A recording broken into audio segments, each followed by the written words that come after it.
Chief Justice and the Associate Justices of the Supreme Court of the United States. Oh, yay! Oh, yay! Oh, yay! Boa noite a todos, é um prazer muito grande revê-los. Depois a gente teve um intervalo aí, depois do nosso último encontro, e é um prazer estar aqui novamente com vocês, discutindo esses casos tão importantes, uma temática importante para todos nós aqui no nosso país.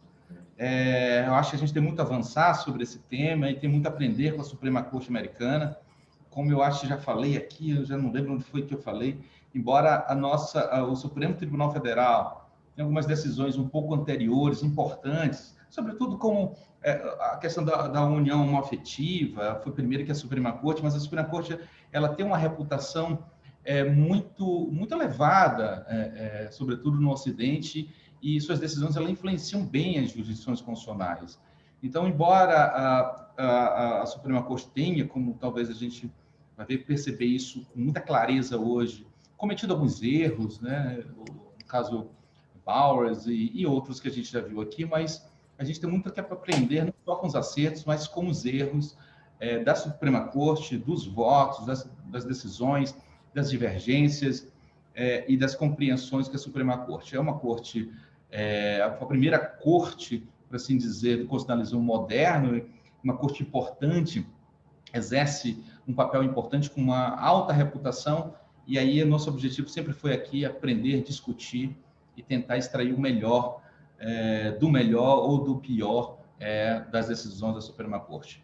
Nós temos uma temática muito importante, né, nesse encontro de hoje, no próximo encontro, vamos contar com dois grandes professores, pessoas que têm grande admiração profissional, tanto o professor Zé Carlos como o professor Paulo Iotti, são pessoas muito gabaritadas e eu fico muito feliz dos dois terem aceitado esse convite que muito nos honra, muito enaltece nosso grupo e eleva ainda mais a nossa discussão aqui. Então, em nome do IDP, em nome de todos nós aqui, eu posso dizer que para a gente uma alegria, muito mais do que uma honra, tê-los aqui, porque muitas vezes a honra é imerecida e a alegria, ela nunca o é.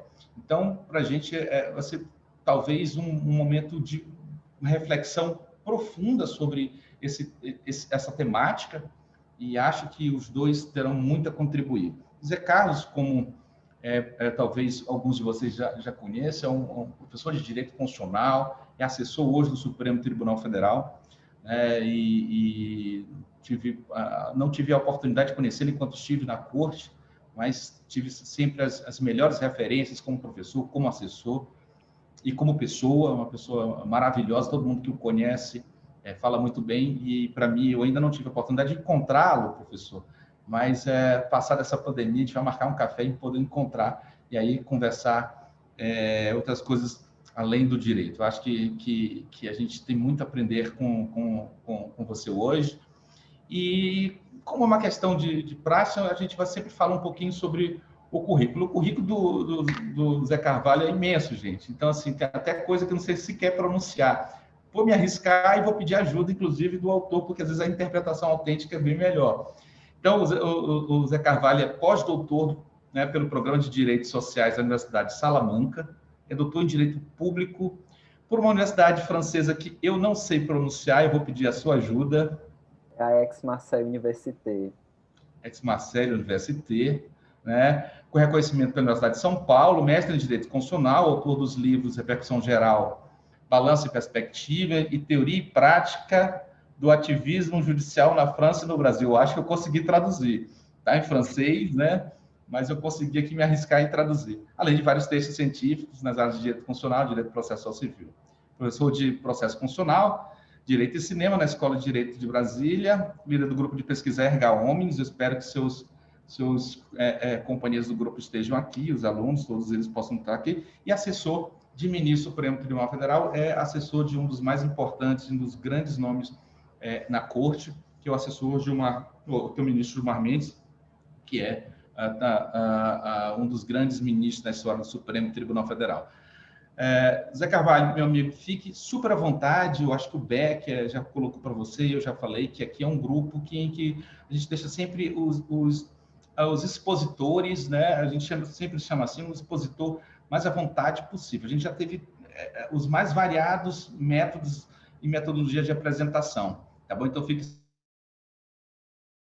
Paulo Iotti, que será muito bem apresentado no próximo encontro pelo Rodrigo Beck, mas o Paulo Iotti é um daqueles professores, daqueles jovens talentosos da nossa geração, que tem, para usar alguma expressão do ministro Barroso, que muito admira, inclusive, Paulo foi assessor do ministro Barroso e ele tem uma admiração profunda por você, né? Então, sempre que você ia sustentar, já sustentou no Supremo, estava lá presente, ele sempre falava, o Paulo está aqui, o Paulo Iotti. Você é uma pessoa não apenas muito inteligente, muito um intelectual de grande reconhecimento, mas você é uma pessoa aguerrida. Então, você é aquele cara que, né, põe a pele em risco. Então, isso é importante. E a frase que eu gostaria de falar do Barroso é que ele sempre gosta que você é um daqueles caras que empurram a história. Então, tem aqui o meu reconhecimento do seu papel importante na história do Supremo Tribunal Federal, né, nas causas que você defende, e por vestir a camisa e colocar a pele em jogo e defender, né, uma minoria que merece toda a defesa, sobretudo de um intelectual do seu porte. Então, seja muito bem-vindo, tá bom? Fique também super à vontade. Eu acho que você tem muito a contribuir nessa noite. Zé Carvalho, meu querido amigo, então fique super à vontade. Muitíssimo obrigado por tirar um tempo seu para estar aqui conosco nesta noite. Eu sei que você é uma pessoa muito ocupada, tanto no Supremo quanto na preparação das suas aulas e nos seminários que você tem participado online, tá bom? Muito obrigado, fique super à vontade, querido. Boa noite a todos, obrigado Alonso, obrigado Rodrigo pelo convite para estar aqui falando no grupo com esse público qualificado. Boa noite, Paulo Iotti, é um prazer dividir algumas reflexões aí com você sobre esse tema que nos é muito caro. Boa noite a todo mundo que está acompanhando, alguns membros do grupo de pesquisa Erga Omnes, outros que eu estou conhecendo hoje aqui. É um prazer falar com vocês.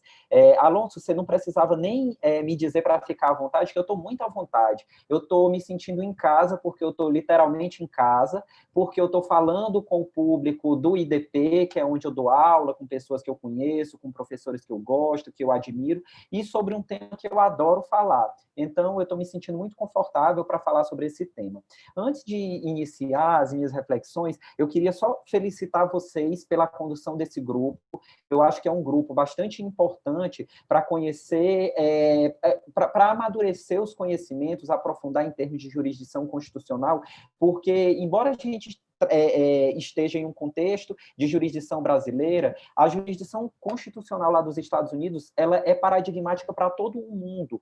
Quando sai uma decisão da Suprema Corte, isso tem o condão de influenciar diversos países. Ainda que o país não concorde, ele pelo menos pensa, reflete, discute sobre a decisão da Suprema Corte dos Estados Unidos. Então, eu acho que é muito importante conhecer os precedentes mais paradigmáticos lá da Suprema Corte, e agradeço e felicito vocês também por terem aberto aí as portas para abordar esses temas relativos ao direito homoafetivo. A gente tem um conjunto de precedentes paradigmáticos, pelo menos 4 precedentes mais relevantes aí sobre essa questão, e a gente vai poder abordar alguns deles com vocês. Primeiro, eu vou abordar os precedentes mais antigos, de 1986 e de 2003, os precedentes Bowers e Lawrence versus Texas. E, normalmente, eu gosto de apresentar as minhas reflexões partindo do começo, do princípio. Mas, nesse caso específico, eu queria partir um pouco do contexto em que a gente está inserido atualmente. Eu estava pensando que, no resultado das eleições municipais que foram recentemente divulgados, nós tivemos diversos representantes da população LGBTQIA+, diversas pessoas, homens e mulheres transgênero, pessoas assumidamente homossexuais, e isso é um motivo de alegria. Eu percebo, assim, na minha vivência também, que quando eu vou a um shopping, que quando eu vou a um restaurante, não raras vezes eu vejo alguma demonstração de afeto por casais homossexuais, e isso é encarado com naturalidade como deve ser. Então, enquanto pessoa otimista que sou, eu acho que a gente já avançou bastante, a gente está em um contexto muito melhor do que estava quando eu era adolescente gay, muito melhor do que os nossos pais e os nossos avós estavam. Então, a gente tem motivos para comemorar hoje, e boa parte dessa comemoração que a gente pode fazer na conquista de direitos civis da população LGBTQIA+, decorre também de um impulsionamento que foi dado pela jurisdição constitucional. Se a gente olha para a realidade aqui brasileira, boa parte dos direitos mais básicos que a gente tem, eles foram conquistados por decisões do Supremo Tribunal Federal. E o STF que permitiu casamento, união estável, inclusive a conversão em casamento entre pessoas do mesmo sexo, que permitiu a alteração do registro civil por pessoas transgênero, que permitiu, que declarou a inconstitucionalidade de expressões pejorativas no crime de pederastia, que declarou a inconstitucionalidade de vedações discriminatórias em relação à doação de sangue por homens gays. Então, que declarou a inconstitucionalidade também de legislações, sobretudo municipais, que proíbem a educação sexual e de gênero nas escolas, sendo que a educação é um dos principais instrumentos que a gente tem para combater as discriminações. Então, diversas conquistas que a gente tem aqui no Brasil, mas também em outros lugares, como nos Estados Unidos, decorrem de um impulsionamento da jurisdição constitucional. A gente está melhor, mas a gente está melhor também porque a jurisdição constitucional exerceu um papel fundamental para que a gente estivesse melhor. Não obstante, mesmo sendo otimista, se a gente olha para alguns contextos atuais em que o mundo vivencia, nós temos cerca de 70 países que criminalizam condutas homossexuais. A gente iniciou um ano com um escândalo lá em Alagoas de uma mulher transgênero que foi impedida de utilizar o banheiro de um shopping center pela sua condição existencial. E isso é vexatório, porque se trata de o exercício de uma necessidade fisiológica mais básica, que todos nós, eu acredito, que estão aqui no grupo, ou pelo menos a larga maioria da população, exerce sem precisar pensar se pode usar aquele banheiro. Algumas pessoas, como as travestis sexuais no Brasil, precisam lutar por esse direito. A gente tem um processo que está em tramitação sobre esse tema lá no Supremo Tribunal Federal, um processo com repercussão geral reconhecida. Enfim, então a gente melhorou muito em relação ao que a gente já viveu no passado, mas a gente ainda tem um largo caminho aí a percorrer. Quando a gente olha para esses cerca de 170 países que ainda criminalizam relações homossexuais, a gente percebe que boa parte deles, mais da metade, eles são países africanos. E se a gente tiver um pensamento mais colonialista, a gente pode olhar que, em termos de Ocidente, a gente está muito mais desenvolvido em termos de proteção de direitos humanos e de direitos fundamentais. E aí eu queria fazer esse apanhado geral para dizer que esses precedentes que eu vou abordar aqui com vocês hoje são precedentes que são razoavelmente recentes. Precedentes, eu me acho muito jovem, eu tenho 34 anos, e o primeiro precedente que eu vou falar para vocês é de 1986. Portanto, quando eu nasci, a Suprema Corte dos Estados Unidos estava decidindo a minha vida, estava decidindo como seria a minha adolescência, como seria a minha fase adulta, e porque a decisão dela reflete e repercute na nossa jurisdição constitucional aqui no Brasil. Então, embora a gente possa achar que as discriminações históricas e sistemáticas que foram sofridas pela comunidade LGBTQIA+, elas são algo do passado, porque a gente já está muito melhor, não é. Elas são algo do presente, a gente melhorou, tem que comemorar cada uma dessas melhoras, mas a gente ainda tem um longo caminho a percorrer. Eu escrevi um artigo sobre jurisprudência LGBTQIA+, do STF, Alonso, Rodrigo, e eu tive dificuldade até de encontrar estatísticas, dados para mostrar o que é divulgado em diversos jornais, que o Brasil é o país mais homotransfóbico do mundo. Porque, primeiro, a gente não tem esses dados catalogados de maneira científica, de maneira mais séria. Os estudos que eu encontrei são estudos lendo jornais e revistas. E esses jornais e revistas, eles apresentam dados que são subnotificados, porque quando alguém sofre violência homotransfóbica, às vezes essa própria pessoa ela tem vergonha de denunciar essa violência homotransfóbica. Ela prefere não denunciar ou ela dizer que a violência foi por um outro motivo. Então, a gente ainda precisa evoluir muito. Mas, feita essa introdução geral e apresentada essa percepção de que as violações aos direitos fundamentais e aos direitos fundamentais especificamente da população LGBTQIA+, eles são uma realidade recente também no Ocidente, também nos Estados Unidos, também no Brasil. Esse precedente primeiro que eu vou apresentar para vocês, que é o precedente Bowers, ele foi julgado em 1986 na Suprema Corte dos Estados Unidos.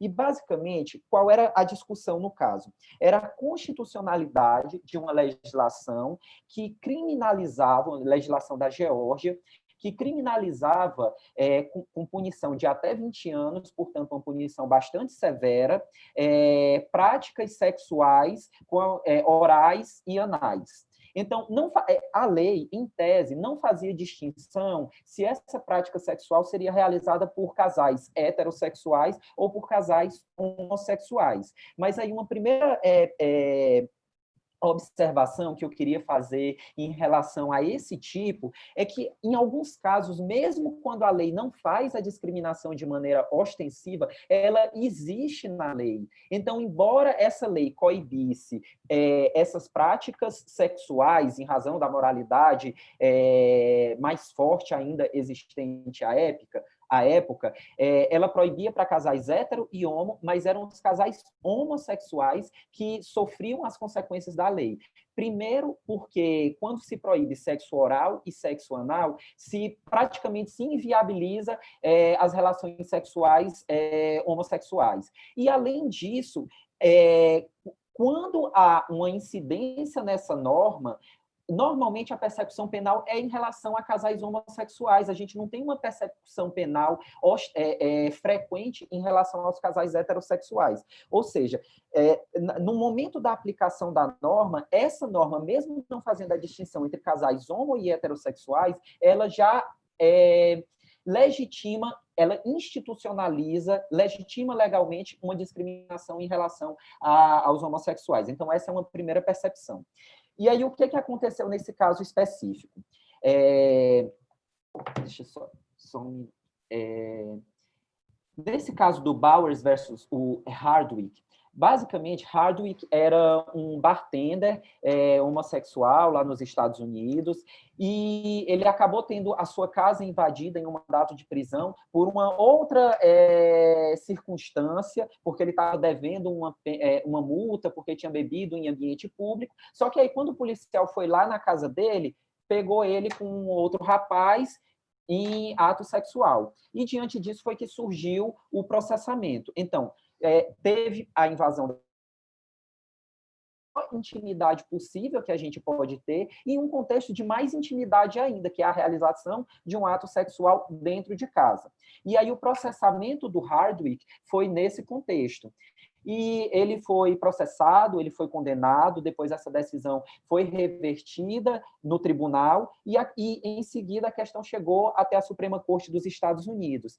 Em 1986, a Suprema Corte dos Estados Unidos ela reverteu a decisão local que tinha declarado a inconstitucionalidade da lei que criminalizava a prática de atos chamados de sodomia no contexto de intimidade. E aí, passando mais diretamente para a análise da Suprema Corte dos Estados Unidos, essa votação foi uma votação de 5-4 lá nos Estados Unidos, e quem redigiu o voto majoritário foi o Justice Byron White. E me chamou a atenção parte da argumentação desenvolvida pelo redator do acórdão, porque ele invocou diversos fundamentos da moralidade dominante e rejeitou o argumento central que estava sendo desenvolvido para reconhecer a proteção do Hardwick naquela questão e de todos os casais homossexuais. Ele rejeitou, primeiro, nessa questão, o núcleo da discussão era a proteção da privacidade e da intimidade. A Suprema Corte dos Estados Unidos, ela tinha já na época diversos precedentes que, quando é invocado o direito à privacidade, o direito à intimidade, atos que são cometidos no ambiente doméstico, é dado um fortalecimento de proteção para esse direito à privacidade. A gente tem casos que vocês já abordaram aqui, como Roe versus Wade, que foi resolvido a partir de uma reflexão sobre direito à intimidade. A gente teve um caso, Stanley versus Geórgia, sobre a posse de material pornográfico no ambiente doméstico. E aí, se a lei que criminalizava a posse desse material pornográfico em ambiente doméstico, no final da década de 60, ela foi declarada inconstitucional porque violava a privacidade e a intimidade. Não obstante, quando essa questão chegou até a Suprema Corte dos Estados Unidos, o contexto da lei da Geórgia que criminalizava as práticas sexuais orais e anais, ela chegou em um contexto de prática homossexual, embora a lei pudesse, em tese, ser aplicada a práticas heterossexuais e homossexuais, e esse argumento da intimidade da vida privada ele foi rejeitado pelo Justice White. Ele falou que, embora a corte ela proteja a intimidade e a vida privada, essa proteção da intimidade e a vida privada ela não serve para resguardar todos os tipos de práticas que são cometidas na sociedade. E aí ela trouxe... Nessa decisão, foram trazidos diversos argumentos de moral organizadora da sociedade, para dizer que, historicamente, a fé judaico-cristã, e percebam, era até uma fé predominante. Não eram todas as fés, não eram os dogmas religiosos, eram de duas religiões específicas que eram as religiões majoritárias nos Estados Unidos. Fé judaico-cristã e diversas leis que até então existiam no direito comparado e nos Estados Unidos criminalizavam essa conduta porque era um comportamento antinatural. Então, a gente não tinha como comparar as situações dos outros casos em que houve a proteção do direito à intimidade com esse caso para o direito, para a Suprema Corte dos Estados Unidos legitimar esse comportamento considerado antinatural. E essa decisão do Justice Byron White, ela foi acompanhada por 4 dos outros ministros, inclusive o Justice Lewis Powell, que foi o voto decisivo para formar essa maioria. Teve divergente, e no voto divergente foi bastante criticado, mostrando essa incoerência no que diz respeito à proteção da privacidade e da proteção da intimidade na jurisprudência da Suprema Corte dos Estados Unidos, mas o que prevaleceu foi essa decisão majoritária que declarou a constitucionalidade dessa lei do Texas. Então, em 1986, essa decisão da Suprema Corte dos Estados Unidos teve a oportunidade de dar um sinal para acabar com discriminações estruturais em relação à população LGBTQIA+, mas ela não fez. Pelo contrário, ao manter a legislação, a declarar a constitucionalidade da lei do Texas, ela permitiu que condutas discriminatórias continuassem a ser repetidas, fomentadas em diversos estados americanos, sobretudo os estados mais conservadores. E aí percebam, pessoal, a legislação ela não tratava especificamente da proibição de práticas homossexuais, mas o julgamento da Suprema Corte dos Estados Unidos focou na questão da homossexualidade, para dizer que não poderia convalidar essas práticas, não poderia compactuar com essas práticas consideradas antinaturais.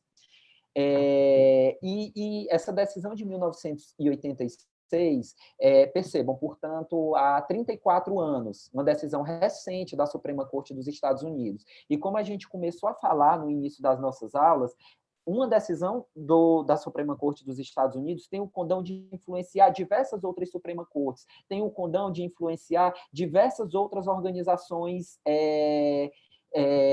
diversos outros estados, diversas outras legislações. Então, ao dizer que essa lei era constitucional, o Estado permitiu que o direito fosse utilizado como instrumento de discriminação, independentemente de a tipificação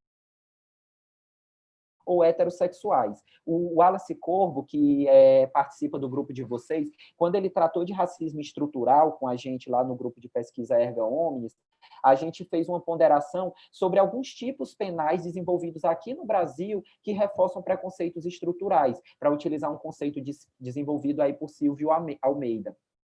E aí, por exemplo, aqui no Brasil a gente tem o tipo penal de desacato. Existem diversos estudos do movimento negro para mostrar que quem sofre, quem é preso, quem é perseguido por desacato é a população negra. É a população negra, periférica, marginalizada. Então, esse é um tipo penal que se apresenta como neutro, mas que permite um preconceito dirigido a uma parcela da população. A lei de Geórgia é mais ou menos essa mesma coisa. Ela era uma lei que criminalizava uma conduta para moralizar a sociedade. Então, era um tipo penal que era para ser neutro, mas que permitia discriminação específica, focalizada em um grupo da sociedade que já é histórica e sistematicamente marginalizado. Então, isso é momento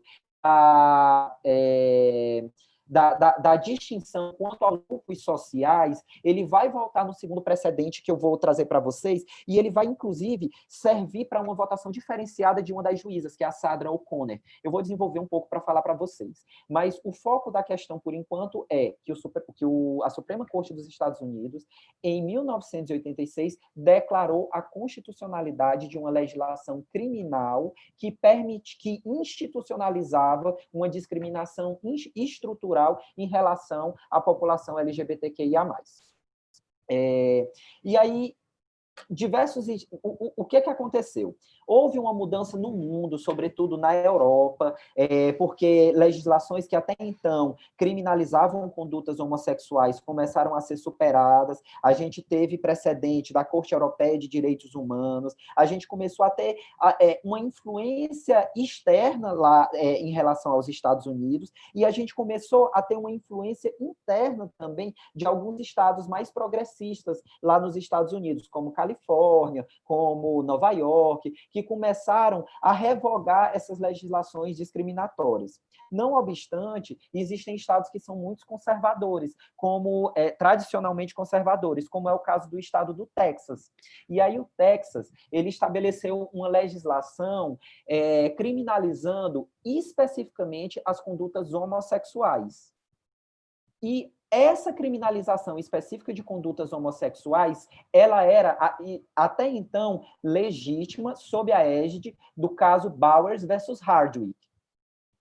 Só que surgiu a questão de, além de proteção do direito à privacidade, em razão do decurso do tempo e uma eventual necessidade de superação do primeiro precedente da Suprema Corte dos Estados Unidos, uma pressão externa de outros países que também influenciam a proteção de direitos humanos e uma pressão interna dos estados mais progressistas lá nos próprios Estados Unidos. Então, essa questão da lei do Texas, ela acabou sendo judicializada também no precedente Lawrence versus Texas. Basicamente, o início do precedente foi muito parecido com o do Bowers. A pessoa foi lá na casa do Lawrence porque recebeu uma denúncia de porte de arma, de perturbação da paz pública, e aí o policial foi lá, só que quando o policial chegou na casa do Lawrence, ele estava com o parceiro dele tendo relações sexuais. E isso deu início ao processo. E aí o Lawrence, na sua defesa, ele invocava basicamente dois fundamentos. O fundamento da proteção da privacidade e da intimidade, porque esse segundo precedente, pessoal, Lawrence versus Texas, ele foi julgado em 2003 pela Suprema Corte. Então, a gente teve um lapso aí de 17 anos entre o primeiro precedente e o segundo precedente da Suprema Corte dos Estados Unidos. Nesse segundo precedente, o Lawrence ele invocou proteção da intimidade da vida privada e invocou também a necessidade de proteção igualitária para todos os cidadãos dos Estados Unidos, que era um argumento que tinha sido bastante negligenciado lá no primeiro julgamento de Bowers versus Hardwick. E aí foi com base nesses dois argumentos principais que foi que foram desenvolvidos os votos dos justices da Suprema Corte dos Estados Unidos. Teve um terceiro elemento que foi bastante desenvolvido e que eu acho pertinente, que foi a função da jurisdição constitucional. Até que ponto pode a jurisdição constitucional atuar para proteger direitos de minoria? E isso é relevante porque a gente teve uma corrente minoritária, mas em minha compreensão, pessoal, mesmo a corrente minoritária, ela representa uma evolução no pensamento da Suprema Corte dos Estados Unidos. Porque quem não concorda com a necessidade de defesa dos direitos dos homossexuais justifica que aquilo não é uma função da Suprema Corte dos Estados Unidos, que deve ter uma postura mais minimalista, mas não invoca fundamentos morais para dizer que, por razões históricas e razões de dogmas de fé católica e judaica, a comunidade LGBTQIA+, não tem direito fundamental que deve ser resguardado com base na intimidade e na privacidade.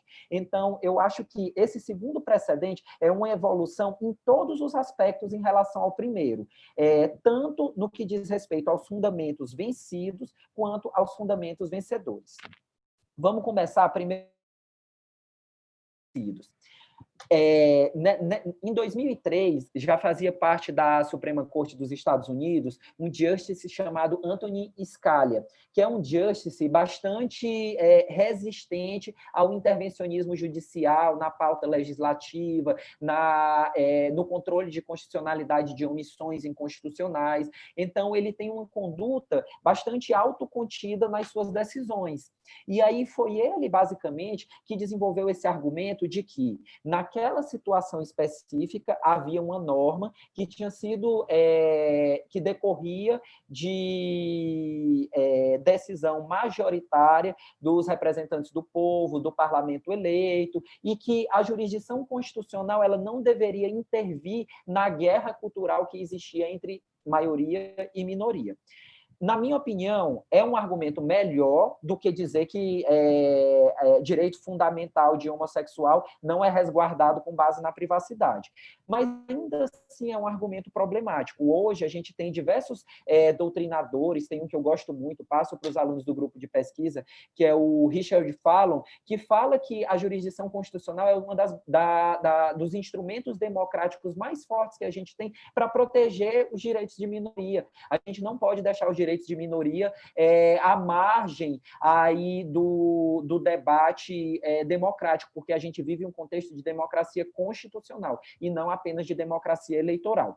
De qualquer forma, essa tese aí que foi capitaneada pelo Justice Anthony Scalia, ela foi acompanhada por 2 outros justices e eles compuseram a minoria de 3 votos. Dizem que a maioria, nesse caso, Lawrence versus Texas, foi de 6-3, mas, a rigor, esse julgamento foi de 5-1-3, porque a gente teve um voto que foi bastante diferenciado da justiça Sandra O'Connor. No caso da Justice Sandra O'Connor, ela falou que ela declarou a inconstitucionalidade da lei do Texas, só que ela declarou com base no fundamento da necessidade de proteção igualitária. E aí, como a lei ela visava especificamente as relações homossexuais, essa lei violava a Constituição dos Estados Unidos, que determinava uma proteção paritária de todos os cidadãos. Então, o fundamento de sua inconstitucionalidade foi esse. E percebam, pessoal, proteção da igualdade é um fundamento bastante relevante, mas eu queria alertar para as nuances desse caso. Proteger com base no direito à igualdade, nesse precedente específico, seria ruim, porque a Justice Sandra O'Connor, ela ia declarar a inconstitucionalidade da lei do Texas, mas ela não queria propor uma superação do precedente anterior, que era Bowers versus Hardwick. E ela não queria propor porque naquele primeiro precedente a legislação não era específica para os casais homossexuais. Mas percebam pelas reflexões que eu já apresentei para vocês que na prática ela era sim específica para os casais homossexuais. Então esse argumento, embora em tese a gente perceba que a proteção do direito à igualdade é um argumento forte para a proteção de todos os direitos de minoria, nesse caso em específico ia trazer uma proteção mais fraca do que a proteção com base no direito à privacidade. E aí foi por isso, inclusive, que o redator do acórdão desse segundo precedente, que foi o Justice Anthony Kennedy, ele preferiu resolver a situação a partir de uma reflexão do princípio da intimidade e da proteção da privacidade. Ele falou que entre o primeiro julgamento, aquele de 1986, e esse segundo julgamento de 2003, a gente teve diversas mudanças no mundo. Na sua concepção, aliás, ele falou que aquele precedente de 1986 ele já tinha sido errado no seu tempo, mas agora, em 2003, ele era absolutamente insustentável. E ele era insustentável porque ele era incoerente com a cadeia de precedentes dos Estados Unidos acerca da proteção da privacidade e da intimidade. E aí ele retomou todos esses precedentes mais paradigmáticos, Roe v. Wade, Stanley v. Georgia, Planned Parenthood versus Casey, vários precedentes que vocês já abordaram aqui no grupo de pesquisa, em que a discussão sobre direito à privacidade ela foi essencial para a resolução da controvérsia. E aí ele resolveu dizendo que as pessoas que estão em ambiente doméstico estão no âmbito mais íntimo da privacidade, digamos assim. E as pessoas que estão realizando atividade sexual dentro de sua casa estão na intimidade da intimidade. Então, não é função do direito, o direito ele não pode intervir nesse âmbito de privacidade, nesse âmbito de intimidade. Notadamente, ele não pode intervir por meio do direito penal, por meio de legislações que criminalizam condutas tentando impor uma moral dominante. E esse segundo argumento dele, embora ele não tenha desenvolvido a partir de uma perspectiva de proteção da igualdade, mas mais de proteção da vida privada, ele desenvolveu que, embora majoritariamente haja um padrão moral na fé judaica, na fé católica, na cultura norte-americana, esse padrão moral dominante, ele não pode ser imposto para todos da sociedade. E esse argumento é muito relevante porque ele serve de fundamento para a proteção de todos os direitos de minoria, não só dos direitos dos homossexuais. Então, ele abre portas para, no futuro, ser invocado para outros precedentes, que são os precedentes que o professor Paulo Iotti vai abordar, um especificamente aqui com vocês, mas bem, eu não vou falar muito sobre o da relação homoafetiva, vou deixar para o Paulo falar com vocês, mas esse ano a gente teve decisões paradigmáticas da Suprema Corte dos Estados Unidos proibindo a discriminação no ambiente de trabalho em razão de orientação sexual ou da identidade de gênero. E isso forma uma cadeia de precedentes que permite a evolução, permite a conquista de direitos civis pela população LGBTQIA+. Então, pessoal, basicamente, o que eu queria falar sobre esses precedentes com vocês é que, às vezes, o direito ele é utilizado como instrumento de discriminação. Ele é utilizado como instrumento de discriminação aqui no Brasil, ele é utilizado como instrumento de discriminação nos Estados Unidos, e a gente precisa estar alerta para quando o direito ele é utilizado como instrumento de discriminação. Nenhuma violação a direitos humanos ou a direitos fundamentais, ela vai ocorrer de maneira ostensiva. Eu não vou chegar para a Kise e dizer: Kise, eu não gosto de você, eu vou violar seus fundamentais, seus direitos humanos. Eu vou violar esses direitos fundamentais da Kise, caso eu queira, com uma justificativa jurídica. E aí o que a gente precisa é ter atenção para verificar se essa justificativa que é apresentada, ela é legítima, ela está de acordo com a nossa ordem constitucional, porque algumas vezes ela não está. Uma legislação que impõe uma moral dominante e aniquila a liberdade existencial da população LGBTQIA+, não é uma legislação compatível com a Constituição, e ela não pode ser preservada. E aí, só para falar algumas curiosidades. O que aconteceu entre o primeiro precedente e o segundo e esse segundo, que eu estou apresentando dois para vocês? Primeiro, a gente teve uma mudança na composição da corte.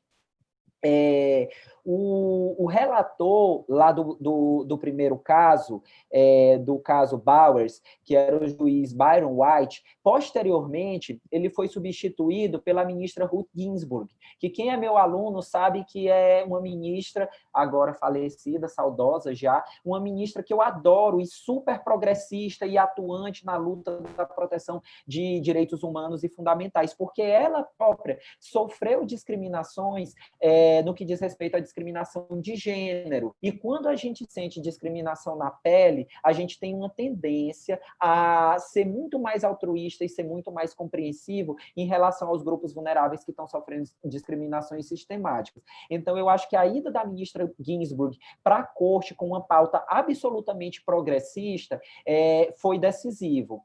E segundo, lembram daquele outro Justice que eu disse que foi o que formou a maioria, o Justice Lewis Powell? Ele foi substituído justamente pelo Justice Anthony Kennedy, que foi o redator para o acórdão nesse segundo caso. Então, quando a gente somou aí essa conjunção de fatores na alteração da composição, isso permitiu uma superação do primeiro precedente lá pela Suprema Corte dos Estados Unidos. Outra alteração que teve foi essa pressão que eu expliquei para vocês, tanto externa, porque diversos países europeus estavam abolindo essas leis e lutando pela proteção internacional dos direitos da população LGBTQIA+, e também a alteração nos próprios Estados Unidos. Quando Bowers foi julgado, havia um grupo significativo de estados que criminalizavam as relações homossexuais. Quando Lawrence foi julgado, 17 anos depois, era a minoria dos estados americanos que mantinham essas legislações, eram os estados mais conservadores. E aí, quando foi julgado esse precedente, Lawrence versus Texas, foi declarada a inconstitucionalidade da lei do Texas, mas também de outros 13 estados que tinham legislações análogas, visando especificamente a população homossexual. Então, basicamente, são esses precedentes que eu queria apresentar para vocês, essas inferências que eu tive aí relendo esses acordos, e dizer para vocês que eles foram muito significativos. Eles foram significativos, Rodrigo, Paulo, Alonso, até para que a gente aqui no Brasil julgasse o caso da união homoafetiva antes dos próprios Estados Unidos, porque quando a gente julgou o da união homoafetiva, a gente olhou para os Estados Unidos e viu que em 86 a Corte cometeu um erro tão grave que a doutrina chama o precedente Bowers de o Dred Scott da comunidade LGBTQIA+. O pior precedente da história da Suprema Corte dos Estados Unidos, talvez do mundo, para a comunidade LGBTQIA+. A gente chama o nosso Dred Scott. Então, olhar para o passado, olhar para o exterior e ver um erro grave que foi cometido, ajuda a gente a não cometer esse mesmo erro. Ajuda a gente a não adotar instrumentos jurídicos que imponham uma moral dominante para toda a sociedade. E segundo, esse outro precedente que declarou a inconstitucionalidade da legislação do Texas e dos 13 estados que ainda criminalizavam as condutas, ele foi primeiro precedente mais paradigmático que avançou aí na conquista de direitos civis da comunidade LGBTQIA+. Então, não tratava de união homoafetiva, mas foi um primeiro passo, e na conquista de direitos civis, a gente não adquire tudo do dia para a noite, né, Paulo? A gente vai lá em baby steps, cada cada dia um pequeno passinho. Então, foi porque a gente teve esse julgamento em 2003, que a gente pôde ter o julgamento, que o Paulo Iotti vai falar para vocês na próxima semana, sobre a união afetiva, e o julgamento do meio desse ano sobre a proibição de discriminação por orientação sexual e identidade de gênero no ambiente de trabalho.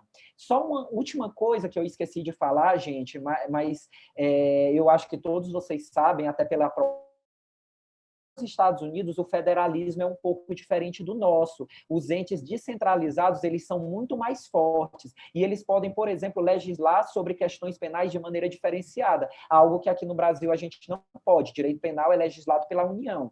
É por isso que lá nos Estados Unidos a gente tem esses problemas que eu apresentei para vocês. Uma legislação da Geórgia que criminaliza sodomia, uma legislação do Texas que criminaliza práticas homossexuais, e aí dá ensejo a essa divergência no tratamento de legislações penais entre estados mais conservadores e estados mais progressistas, e a questão precisa acabar sendo levada até a Suprema Corte dos Estados Unidos para que a Corte ela uniformize aí o entendimento a partir de uma interpretação da Constituição, tá? E, felizmente, que bom que a gente teve a superação desse nosso Dred Scott e que nós tenhamos outros casos como Lawrence, como os casos que o Paulo Iotti vai falar para vocês e os que a nossa Suprema Corte aqui do Brasil, Supremo Tribunal Federal, deu ao reconhecer direitos da comunidade LGBTQIA+. Devolvo a palavra para o Alonso, agradecendo pela atenção de todos. Desculpa aí se eu me estendi demais, às vezes fico empolgado. Imagina, meu amigo, imagina, foi uma exposição belíssima, eu acho que era isso que a gente esperava de fato, uma contextualização, um pouco da importância, e acho que você fez isso muito bem, inclusive chamando atenção para o fato de que essa decisão influenciou os estados americanos, especialmente os estados conservadores, né? Ou seja, foi de fato ali um nudge para esses estados, e isso fez com que, curiosamente, um dos estados que você menciona, né, que foi o estado do Texas, viesse a aprovar uma lei muito mais evidente no ponto de vista de sua discriminação. E, curiosamente, um caso, esse impulso dado pela Suprema Corte norte-americana proporcionou uma oportunidade no futuro, 17 anos depois, de se rever aquele precedente, né? Esse precedente de Lawrence, embora seja um precedente recente para a história da Suprema Corte norte-americana, é uma decisão especialmente importante, justamente por estender, reconhecer que o direito à privacidade, que, como nós sabemos, é um direito não escrito, é um direito, portanto, não expressamente previsto na Constituição norte-americana, também é aplicável para as relações que envolvem pessoas de mesmo sexo. Então, assim, eu tenho muito a agradecer, acho que o Becker quer falar alguma coisa, tem algumas questões a pontuar, mas queria dizer para você que a sua exposição foi belíssima, era o que a gente esperava, e acho que tem muita coisa para a gente discutir hoje. E Becker, passo a palavra para você para suas considerações, querido. Obrigado, Alonso. Em primeiro lugar, parabéns, Zé, pela excelente exposição. Eu vou falar uma coisa aqui que talvez eu não fosse nem autorizado a falar, mas a sua exposição estava tão boa que a Emanuela me mandou aqui dizendo que tinha gostado muito da forma didática como você estava apresentando o tema. E eu concordei, eu falei para ela, de fato, o Zé está apresentando a questão de forma muito didática e impressionou, Zé, que além de didática, agora eu vou acrescentar objetiva. Você colocou os principais pontos de debate, você colocou a questão da importância do desenvolvimento do tema e da importância da decisão, tudo de forma objetiva, e os 40 minutos que você falou, mais ou menos aqui, que eu contei, nem passaram, assim, passaram bem rápido. Então, parabéns, Zé, pela exposição, muito obrigado novamente por estar aqui. Eu vou fazer são pequenas observações. Não sei se vocês estavam a par disso, imagino que sim, mas de qualquer maneira vale a pena falar. O Lawrence vs. Texas é de 2003.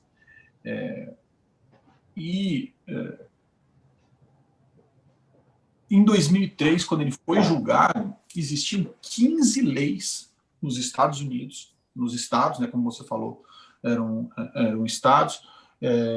Existiam 15 leis nos Estados Unidos que criminalizavam esse tipo de prática. Então, eu acho interessante isso, porque você vê como em 2003 me parece que a sociedade era bem atrasada em 15 estados, né? Então, você imagina, a gente está conversando aí de 2003, 17 anos atrás, você tinha 15 estados que tinham leis vigentes. É bem verdade, muita gente fala que essas leis não eram enforced, elas não eram colocadas em prática, né? Ninguém utilizava mais, enfim, teve o caso do Texas, mas em alguns estados eram leis, entre aspas, mortas, mas eram leis que estavam lá, vigentes, e elas precisaram ser banidas por conta de Lawrence versus Texas. E um estado que me chama a atenção, que em 2003 tinha essa lei, você vê, é a Flórida. A gente pensa na Flórida sempre como um estado, apesar de agora o Bush, ó, com a cabeça em 2000, o Trump ter ganhado na Flórida, mas a gente sabe que a Flórida não é um estado tão conservador assim, como aqueles estados ali do meio dos Estados Unidos, que são estados bem mais conservadores, como é o Texas, que você mesmo mencionou. E aí a gente vê a Flórida como um estado que tinha uma legislação ainda bem capenga, né, para dizer o mínimo dessa lei, nesse sentido. E me chama a atenção exatamente por ser um estado que, em 2003, a gente já tinha, que era uma colônia de imigrantes muito grande, e, portanto, sempre um estado que tem o desenvolvimento de um pensamento um pouco mais avançado. Mas a gente sabe que, por outro lado, tem a questão das pessoas mais velhas que vão para a Flórida se aposentar, e acaba que também tem esse lado conservador, não é um ponto para debate. Eu só queria trazer essa observação desses 15 estados. E um outro caso que eu acho interessante, que você não foi o ponto aqui, mas que eu acho que é interessante a gente trazer para debate, foi o caso que a Suprema Corte dos Estados Unidos julgou, que se chama, 2 anos depois, né, State versus, eu não sei se eles falam Lemon ou Limon, não sei qual é a pronúncia correta aqui, e foi o primeiro caso que a Suprema Corte utilizou Lawrence versus Texas como precedente. Então, em 2005, 2 anos depois, ela diz, não, Lawrence versus Texas é o nosso precedente, ele precisa ser utilizado, e era uma lei no Kansas que punia o estupro quando acontecia entre pessoas do mesmo sexo mais severamente do que o estupro quando acontecia com pessoas de sexo oposto. E o Lawrence versus Texas foi um precedente utilizado. Claro que o caso não é igual, mas eles reafirmaram Lawrence versus Texas para dizer que não pode haver qualquer tipo de discriminação. Então, foi só algumas observações que eu trouxe. A gente sempre tem esse costume aqui, para você e o Paulo que estão participando, né, pela primeira vez, a gente sempre tem o costume de não só fazer perguntas, mas também de trazer alguns detalhes, algumas coisas para dar um panorama maior sobre o caso. Então, eu acho que para agregar informação em relação ao que você falou, eu queria fazer essas duas observações. Mas eu não queria deixar de fazer uma pergunta para você, Zé. Você, como alguém que estuda o caso, né, a fundo. Uma pergunta até eu queria para você de cunho pessoal, que eu queria ouvir de você. Você acha que Lawrence versus Texas, eu vi que você falou aqui, mas você acha que Lawrence versus Texas foi uma conquista maior do que Obergefell? eu não quero que você fale de Obergefell, porque eu sei que o Paulo vai falar no próximo ponto, até para não atrapalhar a fala dele, né? Mas eu vi que você falou aí de que seria o Dred Scott da população LGBT, né? Então, você mencionou isso. Então, a minha pergunta para você era isso. Você acha que Lawrence vs. Texas foi uma conquista? Na verdade, não posso dizer conquista, né? Porque a lei era uma aberração tão grande a lei que eu não posso dizer conquista. Mas eu vou usar conquista por conta da defesa da causa. Você acha que foi maior que Obergefell? Essa é a minha dúvida. E eu faço essa pergunta só para te falar o seguinte, porque muito embora o caso tivesse lá sendo julgado, algumas leis não eram mais aplicadas, né? Eram leis mortas. Então, por isso a minha pergunta, enquanto o casamento entre pessoas do mesmo sexo, como o Paulo vai poder falar na próxima aula, eram realmente proibidos. Mas é uma pergunta que fica para você só. Rodrigo, assim, eu gosto de falar muito, então se a pessoa der uma migalha para eu poder desenvolver o assunto, eu desenvolvo. Primeiro, antes de responder sua pergunta, eu acho que você alertou que nesse momento em que o julgado 2003, portanto, há pouquíssimo, 17 anos, a gente tinha diversas legislações criminalizando as práticas homossexuais nos Estados Unidos. Mas, mais do que isso, outro ponto que eu quero alertar é que essa declaração de inconstitucionalidade, ela não dá uma multa. A declaração de inconstitucionalidade dessas legislações que falam que o Estado não pode criminalizar, basicamente, elas só dizem que o Estado não pode intervir para ele, Estado, descriminalizar, para ele, Estado, intervir nas relações entre as pessoas. E isso é um primeiro passo que a gente vai ter que lutar muito ainda para que na sociedade pare de haver as discriminações, para que o Estado ele não se limite a parar de criminalizar, mas para que ele intervenha para coibir discriminações, como fez o Supremo Tribunal Federal a criminalizar a homotransfobia. E eu queria alertar para esse fato. Em relação à sua pergunta, o que nós, da população LGBTQIA+, falamos, que foi o Dred Scott nosso, não foi o do Lawrence, não, foi o do Bowers, porque o Dred Scott ele é apresentado como o maior erro da história dos Estados Unidos. Claro, eu que me expressei mal, desculpa, Zé. Tá. Beleza.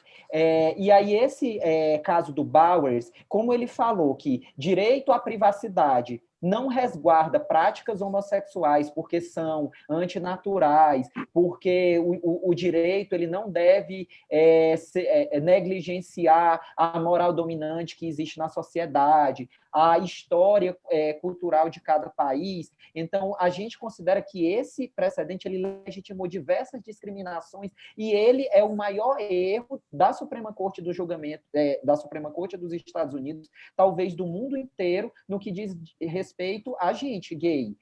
Por isso que a gente fala que ele é o Dred Scott.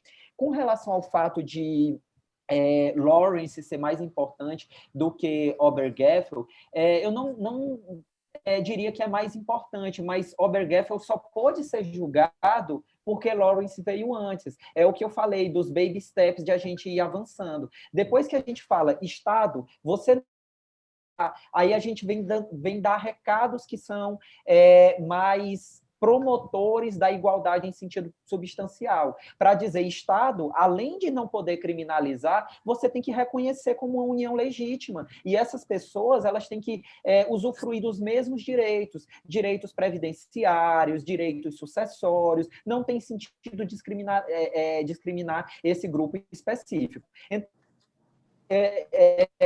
Eu não sei como a gente fazer essa comparação para dizer que um foi mais importante do que o outro, mas Obergefell, inclusive os nossos casos aqui no Brasil sobre união homoafetiva, casos em outros países, eles só foram julgados porque a gente teve Lawrence antes. E esse precedente que você citou também, de 2005, embora ele não seja sobre crime de relações homossexuais, o que leva em consideração para tratar como fator diferente é o fato de ser um ato homossexual. Então, ele também é um precedente bastante importante para dizer que esse critério, por si só, ele não pode ser levado em consideração. Levar esse critério por si só como fator de majoração de pena, por exemplo, é incidir em uma discriminação em relação a um grupo histórica e sistematicamente marginalizado. Então, cada um desses pequenos precedentes, eles vêm fortalecer aí a cadeia de precedentes que legitimam a proteção da comunidade LGBTQIA+, nos Estados Unidos, Becker. Basicamente, acho que era isso, para tentar ser bem objetivo. Obrigado, Zé. Na verdade, eu que me confundi, tá? Eu só quando eu falei que era Dred Scott, obviamente eu queria falar de Bowles, não de Lawrence versus Texas. Não teria o menor sentido Lawrence versus Texas ser Dred Scott, né? Mas acho que você entendeu a minha confusão aqui só na hora de citar os casos. E a minha pergunta foi muito por conta dessa observação que você fez, e aí eu só queria saber mesmo a sua opinião, mas eu imaginava mesmo a sua resposta, mas eu acho que era importante, eu acho que todo mundo ouvia a resposta, ainda mais você, sendo um defensor da causa, não que nós não sejamos, mas, enfim, você é alguém que defende a causa ativamente. Então, eu acho que era interessante ouvir isso, porque eu também entendo que Lawrence versus Texas foi...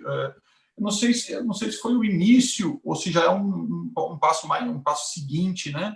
Porque nós tivemos, por exemplo, os 4 votos em Bowles, eles podem ser um indício já, né? A gente já pode ter os 4 votos minoritários em Bowles como o indício. E aí a consolidação em Lawrence versus Texas.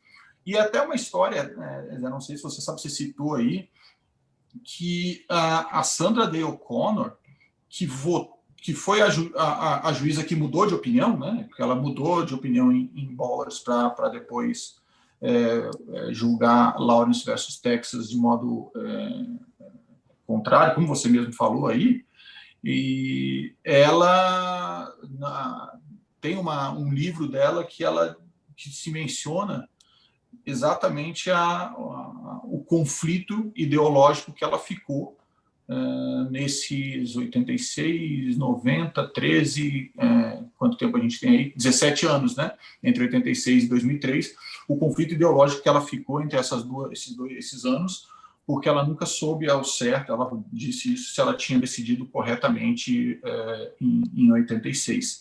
E aí, em 2003, ela era uma juíza muito ligada a precedentes, né? Muito respeitosa a ideia de precedentes. E muita gente fala que ela era conservadora, mas depois de você ler um pouco a biografia dela, você vê que talvez ela não fosse conservadora. Talvez ela fosse mais fiel a um pensamento, mas não no sentido de ser conservador de todas as maneiras. E aí, em 86 para 2003, o que ela queria era não parecer contraditória, mas, ao mesmo tempo, defender a inconstitucionalidade da lei. Eu só estou fazendo essa observação porque ela foi muito importante nesse julgamento, como você falou. Nos bastidores, ela foi muito importante porque tentaram, inclusive, como foi 5-4, ou você mesmo falou aí que existe um voto que não foi bem 5-4, né? Você mesmo falou nessa muito bem colocado. Nos bastidores, ela teve que atuar um pouco para poder formar essa maioria pela inconstitucionalidade da lei. Mas, enfim, foi só questões históricas que eu acho importante para a gente trazer. Não vou me alongar mais, vou deixar o pessoal aqui fazer. Como a gente combina sempre, gente, vamos fazer as inscrições, por favor. A gente já tem um inscrito que é o Zé Ricardo. Becker, tudo bem? Se você me permite, antes de passar para os demais colegas, eu gostaria de dar a oportunidade para o Paulo. Tá, claro, porque o Paulo não escreveu nada, então eu não sabia se ele queria falar. Mas entrou aqui, não vai escapar. Então a gente vai dar a oportunidade. Então o Zé Ricardo espera um pouquinho, que o Paulo, como é o nosso próximo apresentador, a gente vai dar o benefício da prioridade para ele. Sim. Obrigado, Rodrigo. Obrigado, Alonso. Gostei muito, né? Aqui, gostei muito da fala, da aula, né? Do nosso querido José. Me lembrou realmente bastante da decisão. Estava aqui passando os olhos na minha dissertação de mestrado, né? Que eu não consegui publicar porque por uma questão, falando os fundamentos da decisão, então foi realmente uma exposição muito boa, maravilhosa. O que eu teria para falar, não sei, né, se o José conhece, né, quando eu escrevi a dissertação, eu vi muito esse livro, ó, The Sodomy Cases, Bowers versus Hardwick, Lawrence versus Texas. Nos Estados Unidos, eles têm um costume muito rico, que a gente infelizmente tem no Brasil, eles avaliam todo o contexto do caso. Então, aqui a gente sabe os argumentos dos Amit Kuri, os argumentos da Geórgia, do Hardwick, né? O Hardwick foi representado, no caso, pelo Lawrence Tribe. O Lawrence Tribe, que acho que todos conhecem, eu brinco, né? O José Afonso da Silva local, talvez o professor Barroso local, né? Um constitucionalista de primeira grandeza lá. Eu lembro que quando o Supremo Tribunal Federal decidiu a união homoafetiva em 2011, estava muito presente para mim, eu fiz um paralelo com a atuação do professor Luiz Roberto Barroso, que também falou no julgamento da união homoafetiva. Tive a honra de dividir a tribuna com o professor Barroso, outros juristas, o professor Oscar Vilhena. Então, o que eu acho curioso, o que eu acho interessante do contexto histórico é que, em termos de advocacia estratégica, o processo ele foi movido realmente talvez no momento, quase no melhor momento, porque realmente havia um consenso nos Estados Unidos de como se criminalizava a própria homossexualidade, nosso próprio modo de ser. Então, você lutar pelo mais básico dos direitos, né? o direito ao ato sexual privado com uma pessoa no ambiente privado do seu lar. Me marcou muito o voto vencido do Justice Stevens, né, o liberal em Bowers, que ele falou, né, que a corte estava sendo incoerente com seus precedentes, né, desde Griswold, Love versus Virginia, Roe, etc. Mas, assim, no mais básico de todos os direitos, o direito de estar só. Então, que é a questão do direito à privacidade. Acho que eu não teria pergunta, né? Acho que teria mais... o que me chama muito a atenção nesse caso, eu queria a opinião do José também, nessa questão da discussão, né, da moralidade, na sustentação oral do Bowers, né, eles ratificaram isso.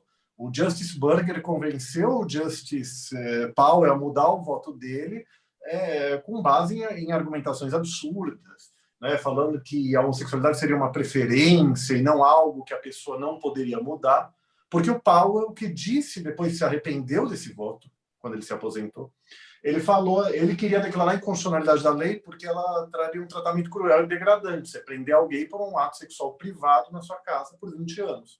Aí, por um formalismo exacerbado grotesco, eu estava vendo aqui na minha dissertação, né, eu sou muito advogado de contencioso, eu falei, o pré-questionamento virou um fim em si mesmo. Porque ele falou, olha, nesse caso ele não foi processado.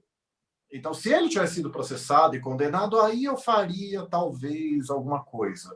É um pré-questionamento, uma analogia um pouco distante, mas então, eles ratificaram em Lawrence um argumento do Justice Stevens. Aí eu vou parar aí, porque senão eu sou igual ao José, eu vou começar a falar aqui, não é o meu papel. E, José, por favor, fale de Obergefell o que você quiser. Inclusive porque o Justice Scalia, ele não era autocontido, ele era hipócrita, com todas as linhas. Ele era autocontido quando ele queria. Na questão das ações afirmativas, né, em favor da população negra, ele é super ativista para anular. O ativismo no sentido de conduta proativa. Mas o Scalia, ele falou no voto vencido dele, olha, porque a maioria ratificou Stevens em Bowers, falou, olha, a mera imoralidade não constitui um legítimo fim estatal para justificar uma discriminação em políticas públicas. Na verdade, o que sempre me chamou a atenção, e é chocante falar, assim, me irrita e me choca sempre, a ementa de Bowers fala assim, não há um direito ao sexo homossexual na Constituição americana. Então, não é que ela fala da privacidade. E aí, naquela questão deles, de originalismos, interpretativismos, seja lá o que for, eles adotaram em Bowers a noção de que só há direito fundamental quando a conduta é profundamente arraigada nas tradições dos Estados Unidos. Até por isso, adiantando minimamente, em Obergefell, o Justice Kennedy falou, olha, tem 4 tradições sobre o casamento que justificam o casamento civil entre pessoas do mesmo gênero. Então, é um método reacionário, problemático, mas você teve isso. Mas o Scalia falou, né, em Lawrence, se a moralidade não é um fundamento estatal legítimo para justificar políticas públicas, então aí vem as falsas analogias. O Scalia realmente ele abre o voto dele falando contra a guerra cultural, mas ele, no seu jeito verborrágico, no seu jeito agressivo, tradicional, ele faz a guerra cultural no voto dele. Ele falou, bom, então agora está legitimado o casamento homossexual. Ele falou no voto vencido. Eu sempre citei, sim, está certo. Eu, em doutrina, não tinha esses argumentos estratégicos. E, estrategicamente, você estava discutindo uma questão de privacidade. Você falar que é inconstitucional criminalizar o sexo consensual entre adultos no âmbito do seu lar não tem nada a ver com o casamento civil enquanto direito. É o primeiro passo. Até respondendo a pergunta do Rodrigo, acho que não dá para dizer o que é mais importante, mas Lawrence talvez seja um pressuposto. Se você criminaliza o sexo homossexual entre adultos no ambiente do lar, como que, pelo menos pragmaticamente, você vai permitir qualquer outra coisa? Tanto que, num julgamento intermediário desse, que foi Homer versus Evans, o Scalia ficou vencido, ele falava, os advogados ironizavam ele, que era o argumento, a partir de Bowers tudo pode. Ele falava, se a Suprema Corte permite criminalizar o sexo homossexual, ela vai dizer que é inconstitucional a Constituição do Estado, que é o Colorado fez, proibir ações afirmativas para a comunidade LGBTI+. E aí, em Homer, que foi um passo importante, o Dworkin fala no livro dele sobre a virtude soberana, sobre a igualdade. O Scalia está certo ao falar que Homer é incompatível com Bowers. A questão é que o Scalia só não concorda que Homer justifica a revogação de Bowers. Então você teve esse passo. Mas eu acho muito importante esse fundamento. Eu queria... Na verdade, o José falou, né, dele. Falou um pouco. A imoralidade não justifica uma lei discriminatória. Você tem todo um debate no direito penal se a moral serve como bem jurídico, porque as pessoas confundem bem jurídico com ratio legis, com razão da lei. A razão da lei pode ser o moralismo. Agora, isso é um bem jurídico, a linha de bem jurídico penal. Eu não li, porque o meu alemão ainda é quase inexistente, mas o Tribunal Constitucional Alemão chegou a declarar constitucional também a criminalização da homossexualidade, de atos sexuais antinaturais, sei lá como se dizia na Alemanha. Talvez porque na Alemanha a Constituição fala que você pode restringir direitos fundamentais a partir da dignidade, a partir disso, daquilo e da lei moral. Aí eu tenho medo de saber o que eles entenderam por lei moral. Enfim, tem um livro aqui que eu preciso ver a autora, ela fala que moral e bons costumes têm que ser interpretados no sentido de moral constitucional, né, uma moral coerente com a Constituição. Mas, enfim, aí você teve todo esse debate. Você teve um problema histórico em Bowers, né, que embora o momento fosse bom para você questionar, você teve a epidemia da AIDS, a partir de 82, quando Bowers começou a ser judicializado. Aí esse autor, o David Richards, ele fala, né, que isso, junto com a convulsão já um pouco mais conservadora, as críticas duras a Roe versus Wade sobre o direito ao aborto, talvez tenham influenciado. E aí eu finalizo mesmo falando, né, que nos debates, então é um avanço mesmo, eu nunca tinha pensado nisso, o professor José está certíssimo, que até os votos vencidos foram uma evolução. Eu já tinha lido, deve ter sido no David Richards, que Bowers foi o nosso Dred Scott, e eu li também que Lawrence, então, foi o nosso, meu Deus, foi o nosso, a dessegregação racial nas escolas, como que me fugiu o nome? Foi o nosso... Brown versus Board of Education. Me desculpe, eu odeio que quando eu vou falar aquilo que eu sei, me foge a palavra. Inacreditável.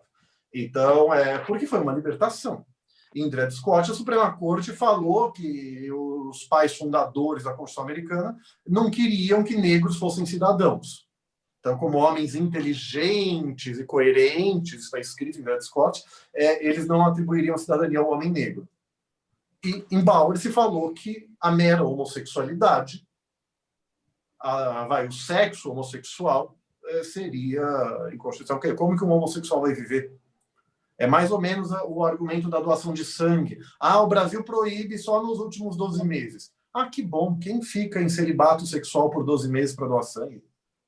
Tem argumentações que são teratológicas. Mas, enfim, acho que isso é o que sempre me chamou a atenção desse caso. Mas então, acho que não teria assim muito o que perguntar, né? A fala do professor José foi realmente bem completa nesse tema. Não sei se ele tem algo a comentar, né? Adoraria saber. Na realidade... Não precisa fazer pergunta também sempre não, viu, Paulo? É só comentários que também são bons. Obrigado. Na realidade, Paulo, agradecer por esse background complementar aí, que o que estava acontecendo nos Estados Unidos, a epidemia da AIDS, eu acho que complementa a nossa visão. Às vezes a gente foca em alguns pontos, não consegue falar tudo, mas acho que você trouxe excelentes complementos aí para a nossa reflexão. Eu queria só enfatizar esse último ponto que você falou, sobre essa questão do Scalia, e por que, embora eu acho que o voto dele seja problemático, foi melhor, porque, assim, quando ele fala a corte não deve intervir, na realidade ele está tomando partido para a decisão predominante, para o padrão cultural dominante que é imposto pela democracia eleitoral. Então, isso também é tomar parte na guerra cultural. Só que eu acho que, pelo menos, ele diz, eu não vou intervir nessa decisão que está sendo feita. É diferente do caso Labauers, que a Suprema Corte dos Estados Unidos disse essa lei está certa, essa lei está legítima, porque ela está protegendo valores da nossa fé judaico-cristã, a nossa tradição aqui nos Estados Unidos. E mais, não existe um direito fundamental à proteção de relações homossexuais. Então, olha que opressor, olha que ofensivo falar isso. Então, assim, concordo perfeitamente que os votos vencidos, Rodrigo, eles já foram um presságio aí de que a gente, no futuro, talvez conseguisse alguma coisa. Mas foi um contexto realmente muito nebuloso, uma decisão muito ruim, tanto pela conclusão como pela argumentação que foi dada nesse caso. Não, concordo. Na verdade, em nenhum momento eu disse que nem poderia, né, fazer tal afirmação. Só disse que eu acho que os 4 votos já foram um avanço para aquele momento. E, se não me engano, Zé, a lei da Geórgia, que foi mantida pela Suprema Corte, dita constitucional em Bowlers, foi declarada inconstitucional pela Suprema Corte da Geórgia antes de Lawrence. Tem alguma coisa nesse sentido. Então, eu acho que o Paulo, que já estudou, pode até confirmar, mas eu acho que tem alguma coisa nesse sentido. De modo que a gente pode dizer que a própria Geórgia deu um passo à frente, né? Ela evoluiu antes da própria Suprema Corte dos Estados Unidos.